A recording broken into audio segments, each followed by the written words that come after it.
The holidays are a joyful time, but also can be a stressful time when it comes to co-parenting. Children's author and educator David Miller shares tips for co-parenting during this festive time of the year. David, welcome to Great Day Washington. How are you? Outstanding, Mark. So, man, it's the holiday seasons, and many people will be co-parenting for the first time. And even for those who haven't or who aren't co-parenting for the first time, let's talk about that. So, David, if it is the first time, where do we begin? If you're a parent and it's the first time you kind of have to share the parenting duties during the holidays. Super important topic, Mark. I think it begins with creating a parenting agreement. Oftentimes, if you have to go to court to mediate many of the conflicts that moms and dads have, a parenting agreement will be arranged.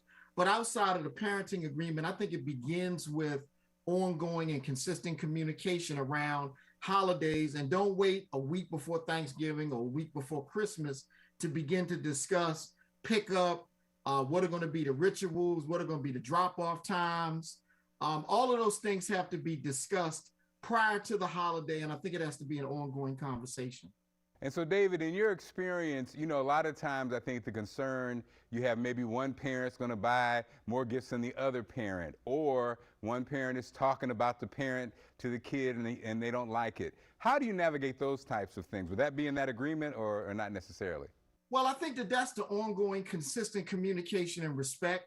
Oftentimes, you'll have parents that want to overcompensate in terms of buying, big ticket items, and one parent may not necessarily be able to afford those kinds of things. So I also think that it's important, outside of the court-ordered parenting agreement or the parenting agreement that the parents come up with, to even discuss what are going to be the gifts that are going to be purchased for Christmas, birthdays, and some of the other holidays. I really believe, Mark, and to your listening audience, the key is ongoing communication and mutual respect.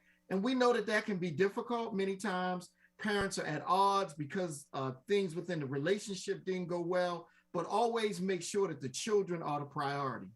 Okay, so walk us through this. There are parents who cannot stand each other, but they have to do this dance.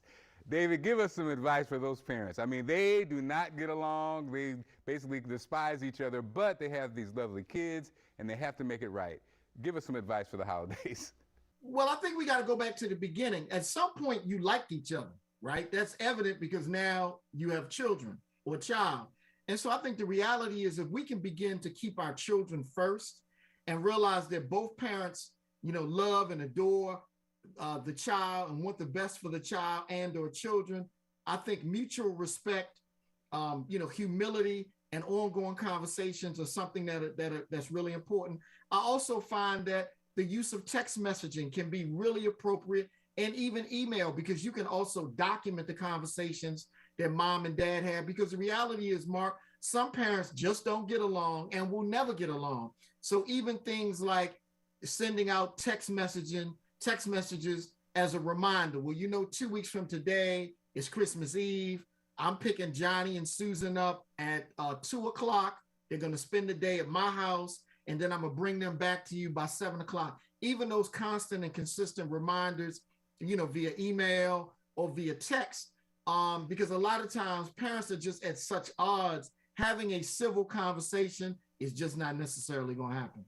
Wow, David, that's awesome. Now, first of all, you do that to me now with those text messages, but I'm saying, man, thank you so much for this great information. Right in time for the holidays. David Miller, we appreciate you on Great Day Washington. Thank you. And you can pick up David Miller's children's books wherever you buy your books.